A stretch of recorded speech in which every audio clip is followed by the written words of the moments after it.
نیا بجٹ عوام کے لیے ریلیف کا سامان لائے گا یا مہنگائی کا طوفان؟ شہریوں کا کہنا ہے کہ بدترین مہنگائی کے باعث زندگی کا پہیہ چلانا دوبھر ہو چکا ہے۔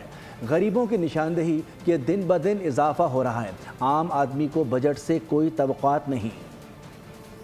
شدید مایوسی، انجانا خوف، چہروں پر پریشانی، شہری آنے والے بجٹ سے خوف زدہ۔ بول نیوز سے گفتگو میں کھل کر خدشات کا اظہار کر دیا۔ پیٹ بھریں یا گھر کا کرایہ ادا کریں، غریب کے لیے جسم و جاں کا رشتہ برقرار رکھنا اجیرن ہو گیا۔ پاکستان میں بہت زیادہ انفلیشن چل رہی ہے، ٹیکسز بہت ہائی ہیں اینڈ اس حساب سے like it's very expensive managing households. خاتون نے کہا اب خواتین کو معاشی منڈیوں میں کام کرنا ہوگا۔ مہنگائی میں بجٹ مینٹین کرنا تو ویسے خواتین کے لیے بہت مشکل ہو گیا ہے۔ ہمارے خیال سے اگر ہم خواتین اور مرد دونوں مل کے کمائیں گے تبھی ہمارے آج کل کے اخراجات ہو سکتے ہیں۔ نا امیدی کے اندھیروں میں ڈوبے شہریوں کو ریلیف ملنے کی کوئی امید نہیں۔ مجھے نہیں لگتا ہے کوئی بہتری آئے اس میں، تقریباً آج تک تو ایسا ہوا نہیں کوئی بہتری ہے۔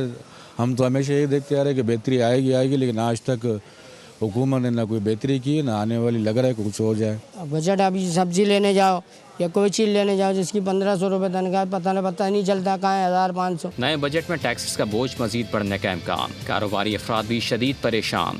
کافی حد تک متاثر ہوگا۔ کسٹمر جو ریٹ پوچھ کے جاتا ہے وہ بعد میں لینے آتا ہے، ریٹ بڑا ہوتا ہے، اس وجہ سے وہ لے نہیں پا رہا۔ اگر بل دے گا جائے بل دے نہیں جا سکتا، اگر یہ چیز لو تو حکومت نے یہ چیز بھی نہیں چھوڑی، ان کے اوپر بھی ٹیکس لگا دی ہیں۔ شہریوں کا کہنا ہے کہ بجٹ محض اعداد و شمار کا گورکھ دھندا ہے، عوام کی کسی کو کوئی فکر نہیں۔